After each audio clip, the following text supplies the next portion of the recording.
No, Esteban, no es un espejismo ver a Donald Trump en la Casa Blanca, entonces. No, por supuesto que no. Y además hay dos cosas que me gustaría decir. Una es que, con independencia de que hoy pueda tener o no posibilidades, que esté por debajo o no de Hillary, son 6 meses. Hay que recordar que hace unos meses, no muchos, no demasiados, Donald Trump era un chiste. Era un chiste, es decir, nadie lo pensaban como un alivio cómico de estas primarias. No era nadie, es decir, todo el mundo apostaba por Jeb. Fijaros bien, Jeb Bush. Jeb Bush, ¿no? Que no sabemos Sí, ya dónde Jeb Bush, está. que por cierto es el que más, con muchísima diferencia, el que más ha gastado en la campaña electoral y que ha quedado, bueno, el ridículo es poco. Y en cambio el alivio cómico pues se ha convertido en el clarísimo líder de esta carrera. Eso en primer lugar. Entonces, luego también hay otra cosa que hay que decir, es que los analistas, y por eso me da cierta cosa que me haya presentado como analista internacional, los analistas se han equivocado todos, prácticamente, todos los que son algo, todos los que importan, todos los que tienen algún peso, todos se han equivocado con Donald Trump, con lo cual, sinceramente, opinar en contra me parece muy arriesgado.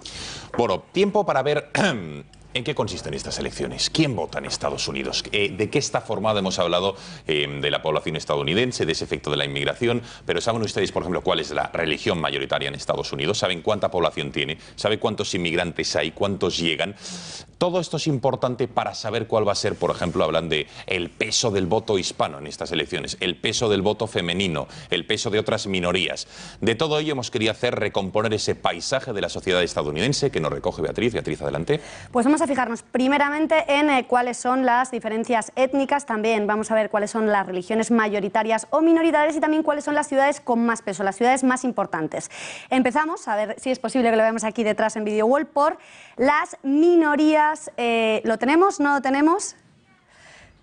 Las minorías raciales. Empezamos por ellas. Bueno, vamos a ver que el 62% de los estadounidenses son de raza blanca. El 18%, el segundo voto más importante, está representado por el 18% de ciudadanos. Los afroamericanos están representados por el 12%, asiáticos 6% y otras razas, otras etnias el 2%. Eso respecto a las minorías raciales, pero si nos fijamos, por ejemplo, en la religión, bueno, pues veríamos que la mayoría es protestante. A ver, lo estamos viendo. 46,6%, seguido de católicos, un 20,8%. Los judíos representan tan solo el 1,9%, mormones muy cerca, 1,6%, musulmanes 0,9% y testigos de Jehová 0,8%. Y vamos ahora a las ciudades más pobladas. Vemos que destaca Nueva York con 8,5 millones de habitantes, Los Ángeles con poco menos de la mitad, 3 millones, bueno, casi 4, 2.700.000 en Chicago, un poco más de 2 millones en Houston y por último Filadelfia con 1,5 millones.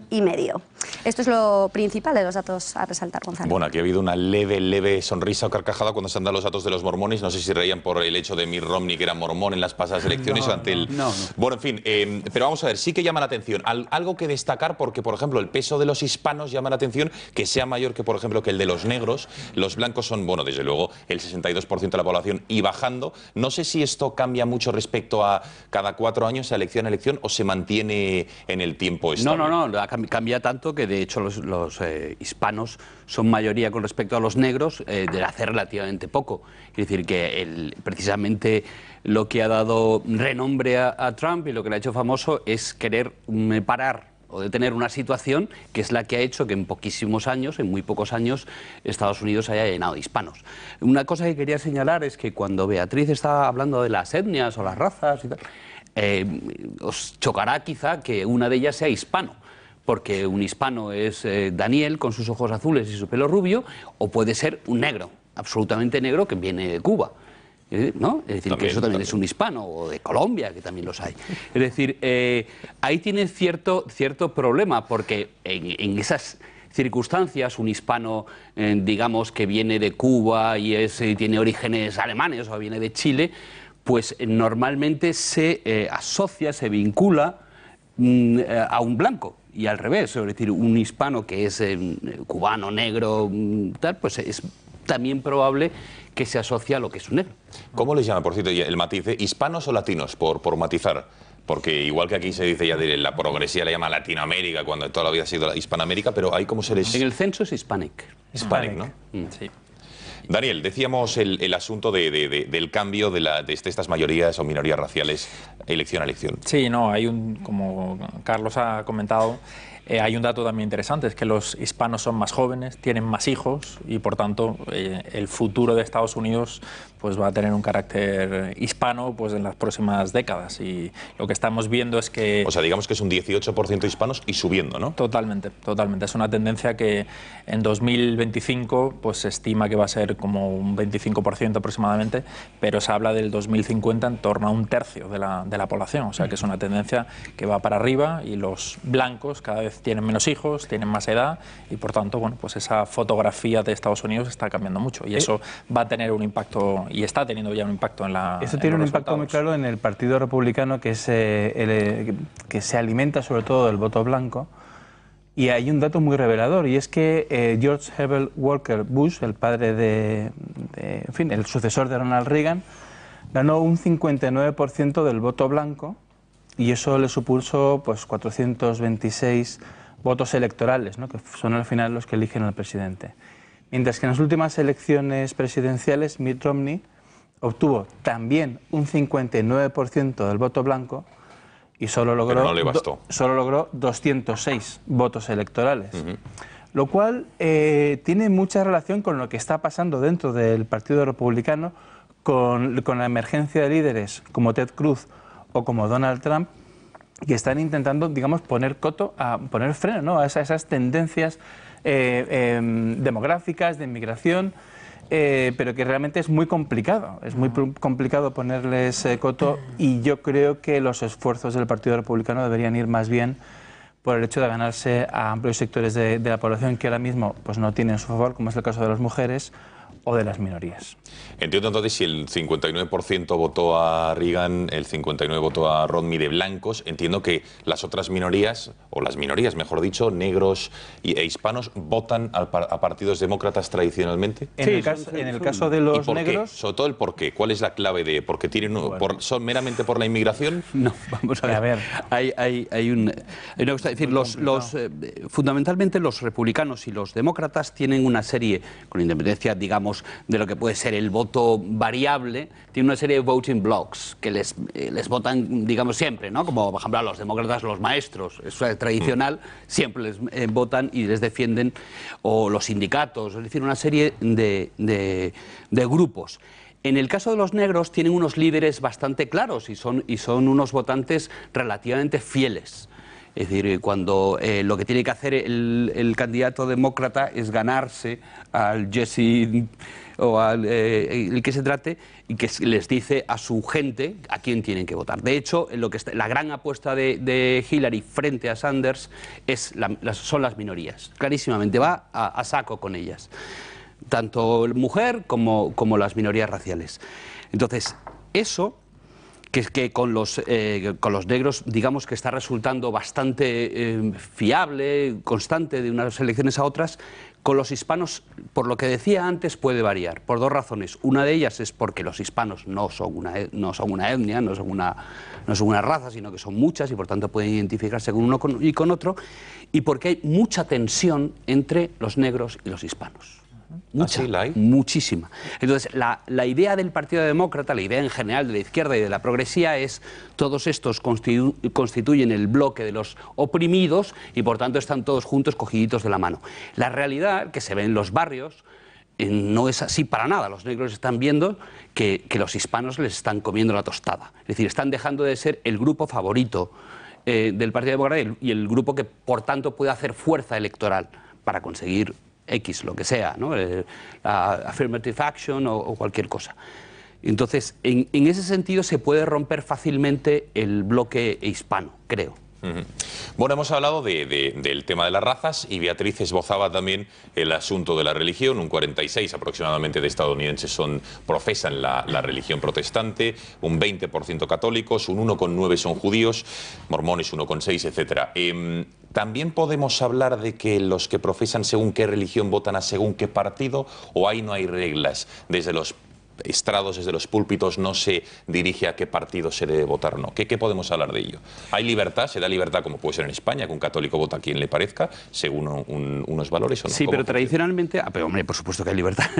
Hasta ahí no, es por conocer la sociedad estadounidense. Pero sí se sabe, por ejemplo, que tradicionalmente los católicos votan demócrata. Vale, hay muchos, entre los católicos americanos hay muchísimos descendientes irlandeses y fundamentalmente votan demócrata, igual que los evangélicos normalmente votan republicano, los mormones votan republicano, porque se supone que el modelo de sociedad que defiende el Partido Republicano es más acorde con el evangélico, con el mormón. Y los católicos, por el contrario, pues igual que tuvieron un presidente demócrata que fue JFK, pues normalmente votan demócrata. Aparte que también formaban parte de los niveles más bajos, clase obrera, y por tanto tendían a votar el partido que representaba esos intereses. Pero bueno, y los judíos, por supuesto... No, ahora hablaremos de los judíos porque es otro de los grandes, entre comillas, lobbies, si se les puede llamar así, de presión, de influencia. ¿Se puede? Hombre, se puede. Una cosa se llama AIPAC, que es que está definido como lobby, es decir, que no es que ellos lo disimulen. Carlos, usted piensa que la audiencia no desayuna, no toma un tentempié a mediodía, no come merienda y cena con manuales de política estadounidense como usted, que no es con malo. lo cual le pido que... No, pero que no es malo, quiere decir que en Estados Unidos no hay ningún componente negativo a la palabra lobby, quiere decir que por supuesto que todos los grupos pueden y deben, que consideran que deben hacer presión política, y los judíos tienen uno especialmente poderoso que es el AIPAC, que es, ahí tienen más, pero vamos, ese es, digamos, con las relaciones con Israel, no es solamente judío. De hecho, hace unas semanas este grupo AIPAC organizó su evento en el que todos los candidatos fueron desfilando y bueno, pues tratando de conectar con ese votante judío, ¿no? Entonces, antes hablando del término lobby, que es un término que a veces yo creo que se tiene una percepción bastante negativa, creo que erróneamente, bueno, pues grupos que defienden ciertos intereses pues organizan sus eventos, organizan sus conferencias y los candidatos participan y actúan, y por tanto, bueno, yo creo que eso es síntoma de que la sociedad civil en Estados Unidos es muy fuerte, es muy activa, a diferencia que en Europa y en nuestro país. Bueno, antes de entrar en cómo funciona el sistema electoral estadounidense, sí que me gustaría saber cómo funcionan financieramente, cómo se financia una campaña, porque en España, como saben, a día de hoy estamos hablando de la próxima campaña, cuánto dinero van a dedicar al mailing, cuánto les ha tocado por el Congreso, por su representatividad, creo que son 80 céntimos, bueno, en fin, por diputado, bueno...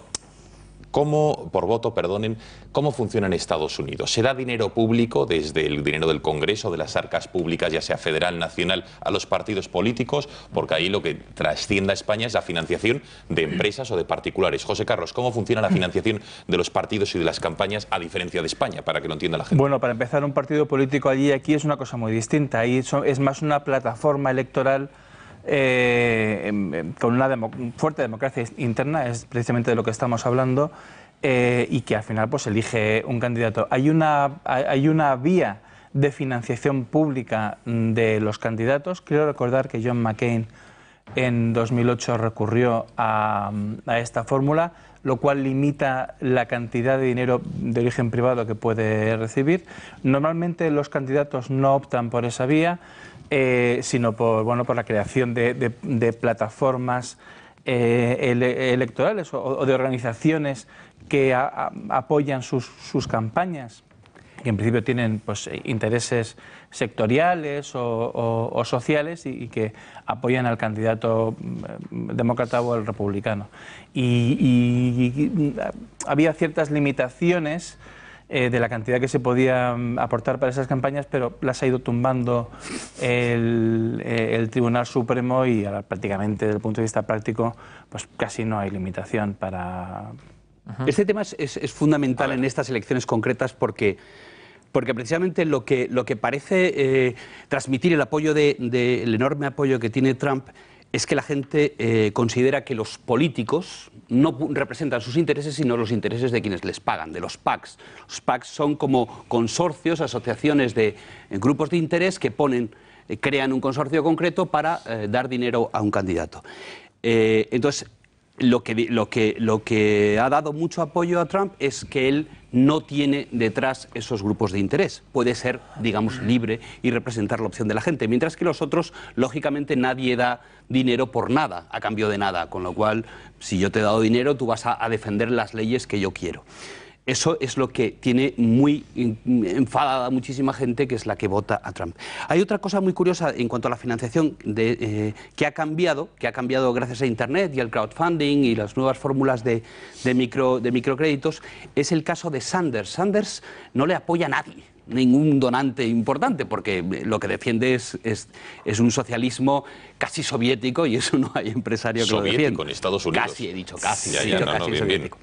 Y eso no lo defiende casi nadie en Estados Unidos, menos un millonario. Entonces, no le apoya a nadie. Entonces, lo que ha hecho ha sido lanzar una campaña de crowdfunding, y la gente da muy poco dinero, 5 euros, 20 euros, tal, y ha conseguido millones de esta manera. Sí, millones, pero bueno, tienes Internet, y la gente, los fans de Sanders son muy activos, son muy jóvenes, son normalmente universitarios, conocen muy bien Internet, conocen muy bien las redes, y eso es lo que está permitiendo un tipo que en principio debería ser el anticandidato, es muy mayor, digamos que no tiene la prestancia de un presidente, defiende ideas que van completamente a contrapelo de lo que siempre ha significado Estados Unidos, y sin embargo está aguantando el tipo a la inevitable Hillary Clinton. Que esa sí que tiene apoyo financiero. Pues eso, tiene un apoyo financiero, ha estado ya en la Casa Blanca 8 años, en fin, vamos, que todo el mundo daba por hecho que después de Obama venía Hillary, no nos engañemos.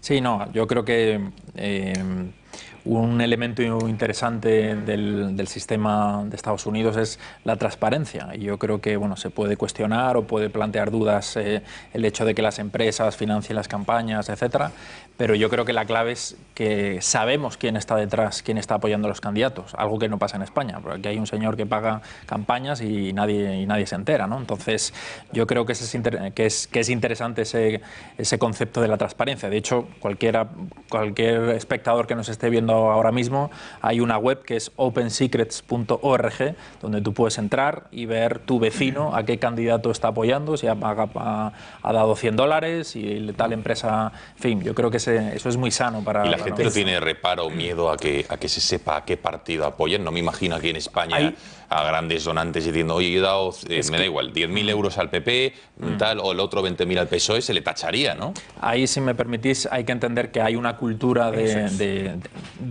dar fondos y de captar fondos. De hecho, un candidato, a no ser que seas Donald Trump, que no necesitas captar fondos porque los tienes, pero gran parte del tiempo de la agenda de un candidato se dedica a la captación de fondos, lo que se llama en Estados Unidos el fundraising, de participar en eventos donde te reúnes con donantes, con gente, con votantes, etcétera, y al final es recaudar dinero. Una cosa que también quería decir, perdona, pero que es muy interesante en esto de la financiación. Evidentemente, quieres financiación pues fundamentalmente para llegar a la gente, por publicidad, etcétera, por tiempo de pantalla, etcétera. Hablamos de lo que se recauda. Y hemos visto, por ejemplo, que Jeb Bush es el que más ha recaudado, el que más ha gastado, es el que más gastó, con diferencia. Pero lo curioso es que Donald Trump no solo es que no necesita a los donantes, sino que apenas está gastando. Y eso también es muy curioso, es decir, no solo es que tiene ese dinero, sino que no lo está gastando porque está convirtiéndose en noticia. Con lo cual tiene más...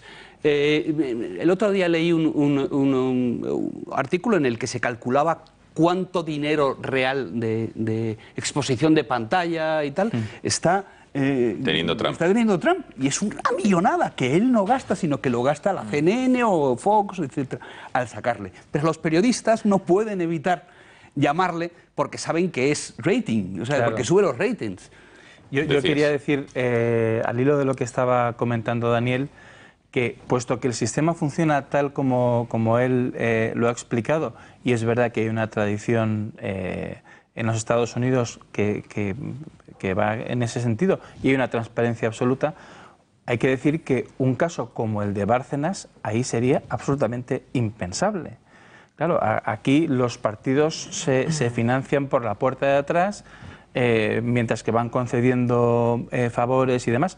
Ahí está todo perfectamente claro. Y si de repente un candidato, un presidente, el que sea, dice, bueno, vamos a probar que se pueda explotar un un pozo de petróleo y se lo concedemos a tal compañía, bueno, pues está claro, se puede ver si esa compañía ha sido dado dinero.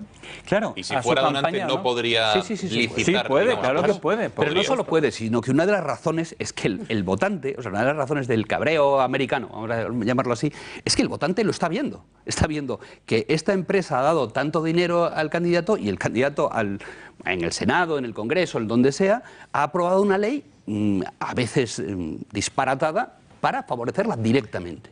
También es Entonces, verdad. quiero decir, como momento de decir, vale, todo es muy transparente, como ha dicho Daniel, es verdad. Sí.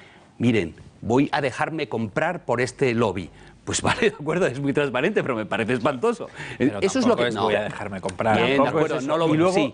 Pero parte Bueno, del, con los parte ejemplos que han del puesto da cabreo, esa sí, sensación. es decir que, digamos, por ejemplo, a la ley Disney, todo el cambio que se hizo del derecho de autor a ampliarlo a 70 años, simplemente se llamó la ley Disney porque lo quería Disney directamente, y además ya con unas cosas que uno dices, bueno, es que no me lo puedo creer que esto se considere un derecho de autor. Es decir, también es clarísimo. que hay grandes empresas que dan dinero a los dos grandes partidos, ¿eh? Y que esa es la Se llama práctica. cubrir apuestas. Bueno, esa es la práctica común. No, sin lugar a dudas. Bueno, Beatriz, venga, cuéntanos. ¿Cómo funciona el sistema electoral? Hemos visto la financiación y ahora cómo funciona y cómo hasta que uno se convierte en candidato. Lo Bueno, que vamos estamos a ver. viendo ahora, las primarias famosas. Vamos a ver cómo funciona ese sistema de elección de candidatos, luego veremos el presidencial. Vamos a empezar a ver primero quién puede votar. Bueno, pues en Estados Unidos pueden votar todos los mayores de 18 años. Recordamos que la mayoría está situada en los 21, pero a partir de los 18 ya pueden votar. Tienen que tener la ciudadanía y han tenido que inscribirse antes como votantes. Votan de dos maneras: en caucus, que son asambleas organizadas por los partidos, en algunos estados en los que los afiliados votan en asamblea, a veces incluso a mano alzada, o en primarias. Estas ya sí que son elecciones organizadas por los propios estados. Estas últimas, las primarias, pueden ser partidistas, es decir, organizadas por cada partido, o no partidistas, en las que compiten todos los candidatos de todos los partidos para lograr ser nominados. Esto, por ejemplo, ¿dónde pasa? Bueno, pues pasa en Washington y en California. Además, dentro de las primarias partidistas las hay abiertas, cerradas y semicerradas. Abiertas, en las que puede votar cualquiera en cualquier elección. Cerradas, en las que solo votan los afiliados, o semicerradas, en cuyo caso los afiliados solo pueden votar en las de su partido y los no afiliados a quien quieran, pero participando solo en las primarias de un partido. Es un poco complicado, pero bueno. De esta manera se van obteniendo los delegados, miembros sin derecho a voto en la Cámara de Representantes de los Estados Unidos, que más tarde que después deberán apoyarles en sus respectivas convenciones. Los demócratas, ¿cuántos eligen? Bueno, pues eligen a 3.253 delegados, mientras que los republicanos eligen 2.380. Además, también por otra parte están los superdelegados, que no son seleccionados en base a las primarias, sino que llegan a ser superdelegados por haber ostentado anteriormente cargos electos o de altos funcionarios. Lo son, por ejemplo, ¿quiénes son? Pues los expresidentes de los estados demócratas, los exvicepresidentes, todos los exlíderes de la mayoría del Senado y del Congreso, o los expresidentes del Comité Nacional Demócrata. ¿Cuántos eligen? Bueno, pues los demócratas tienen muchísimos, 794, mientras que los republicanos tan solo 123. Todo este sistema de primarias dura, pues dependiendo del año, entre 3 o 4 meses. En concreto, este 2016 empezaron el pasado 1 de febrero y van a durar hasta el 14 de junio. Además, en todas las primarias se produce un día especialmente importante, y este es el supermartes. Lo es porque 12 estados votan a la vez, lo que suele clarificar muchísimo el resultado. Este año en concreto se celebró el pasado 1 de marzo. ¿Y qué estados votaron? Bueno, pues Alabama, Alaska, Arkansas, Colorado, Georgia, Massachusetts, Minnesota, Oklahoma, Tennessee, Texas, Vermont y Virginia. Una vez que acaban las primarias, los dos partidos celebran sus convenciones. Los republicanos, por ejemplo, la van a celebrar del 18 al 21 de julio en Ohio, mientras que la demócrata se va a celebrar la semana del 25 de junio en Filadelfia. En ellas, los delegados y superdelegados eligen ya a su candidato definitivo, y además el elegido anuncia a su candidato a la vicepresidencia. Bueno, ha quedado clarísimo, bastante prolijo, bastante complicado el asunto, pero bueno, resumiendo que finalmente las primarias estado a estado durante este periodo de 4 meses, los candidatos, tanto del bando republicano como del bando demócrata, deben ir a cada uno de los estados a intentar conseguir esos delegados, que finalmente en el mes de junio en sendos congresos se sumará. Este candidato tiene X delegados, este otro tiene Y, y el que gane será supuestamente el nominado.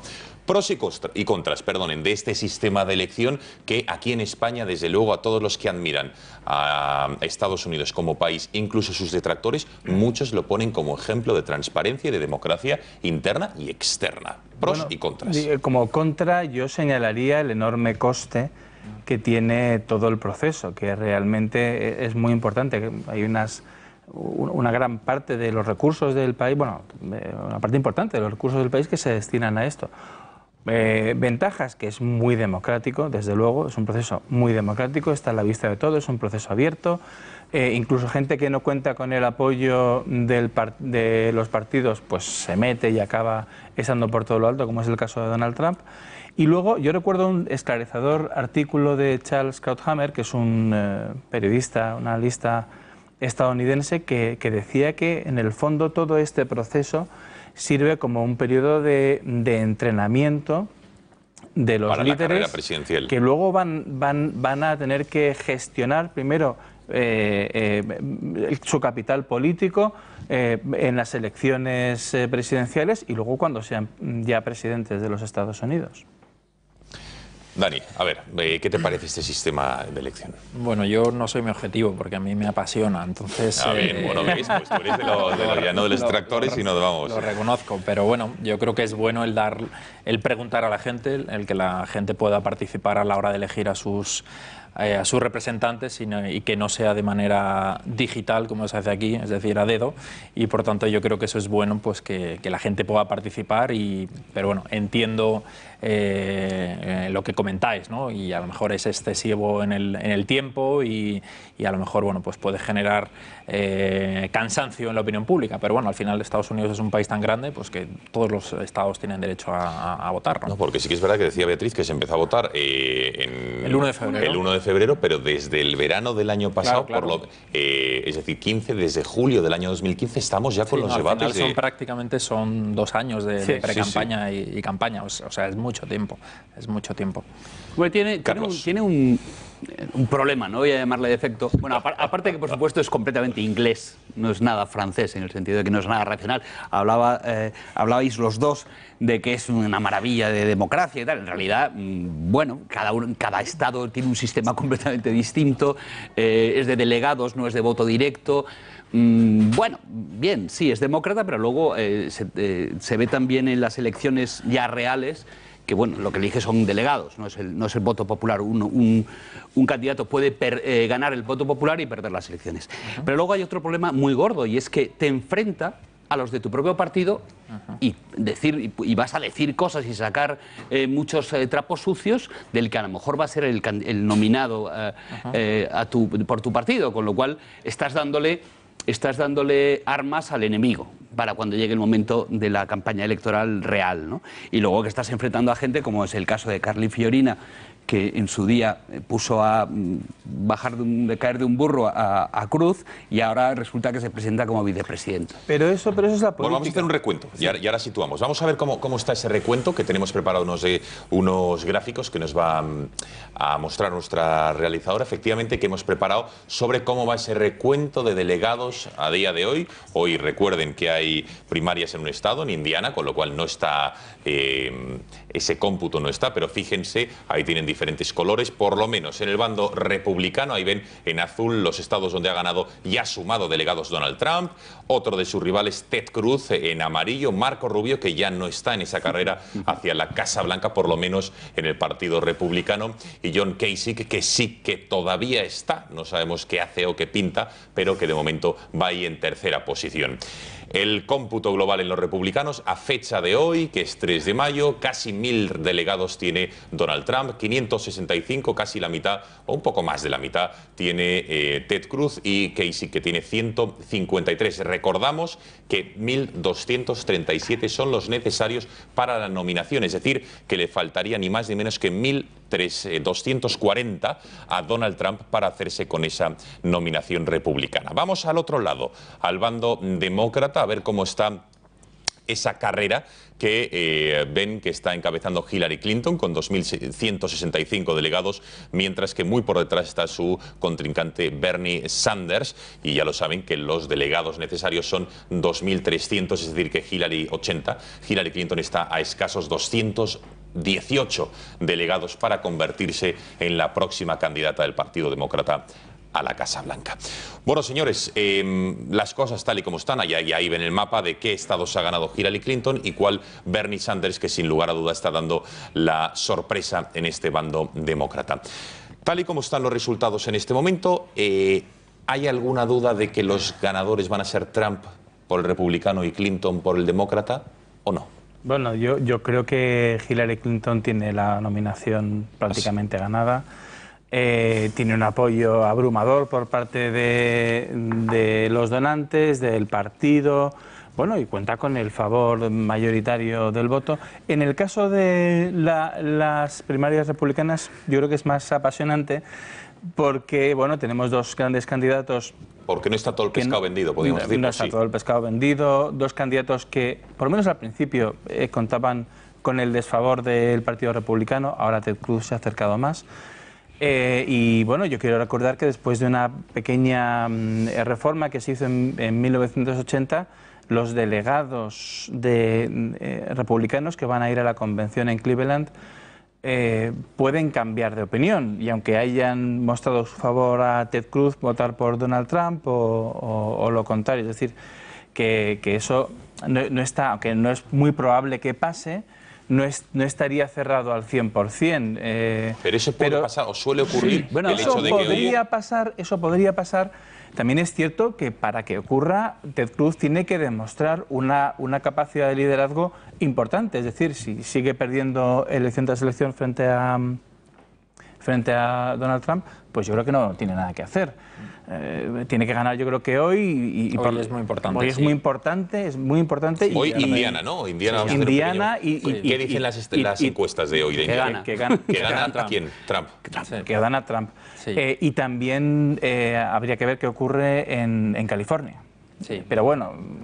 Pero California no es hasta el mes de junio, ¿no? Es decir, todavía quedan casi un mes para esas... Sí, pero tiene que empezar a remontar. Es como en los partidos de Champions. O sea, se acaba el tiempo y tienen que empezar a remontar. O sea, que si hoy Donald Trump gana en Indiana, yo creo que ya prácticamente acaricia ya la nominación. La clave es que ver si es capaz de llegar a los 1.237 delegados antes de que terminen las primarias y por tanto llegue la convención. Y John Casey, que antes decías que pintaba eso, ¿qué hace ahí? Bueno, pues al final, si él tiene 150 y tantos, pues al final, si las distancias son muy pequeñitas, pues a lo mejor él sus 150 y tantos delegados pueden marcar la diferencia. Pero entonces, ¿para qué se celebran estas costosas convenciones, en este caso en el mes de junio, julio, para una autobombo, para la gran proclamación y el primero? Porque si ya está casi todo el pescado vendido, salvo sorpresas. No, en primer lugar, todo lo que estamos hablando es un mecanismo que se ha ido creando y que no es que esté inscrito en piedra. Tiene relativamente, para lo que es la historia de Estados Unidos, no demasiado tiempo y no es constitucional. Es decir, lo constitucional es que el partido presenta a su candidato y puede presentar, si le diera la gana, puede presentar a cualquiera. Se ha dado el caso, Daniel sabrá decírmelo porque soy malísimo para los nombres y las fechas, la convención demócrata del 68 fue que se montó una parda porque acabaron los antidisturbios. Pues porque uno era el elegido por el pueblo, por las primarias, y el partido decidió que ese no era el candidato bueno. Es decir, eso siempre... Exactamente. Eso siempre puede pasar. Es decir, no hay ningún tipo de obligación constitucional para que el partido tenga que seguir el voto popular en absoluto. Pero yo quería contestarte una cosa que has preguntado a mis dos colegas y no a mí, que es si Sanders tiene alguna probabilidad. Raro es que Carlos no haya contestado. Y no haya hablado de políticas tan raro es. No, bueno. es que las preguntas a los dos y no a mí. Bien. Si está todo el pescado vendido en los demócratas. Bien.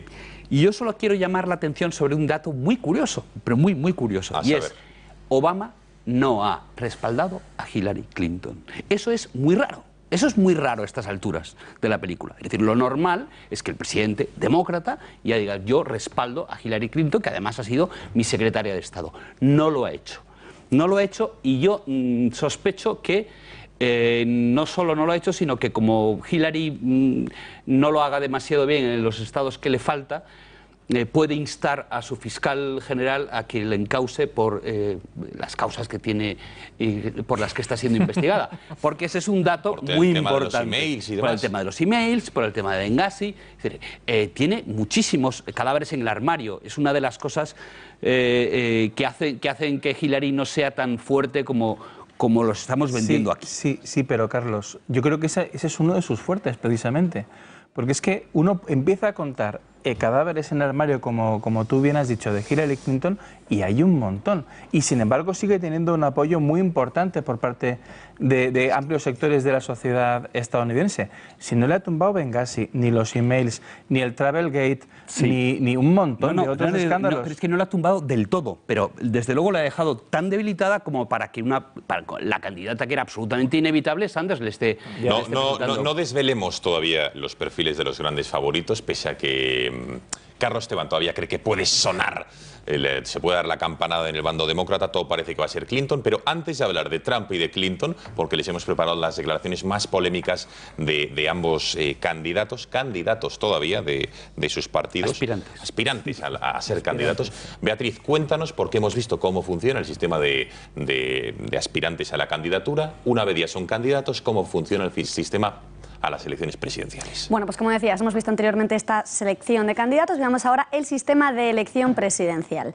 Se celebra en noviembre, es cuando se celebran las elecciones presidenciales y se hace mediante un sistema que se llama de colegio electoral.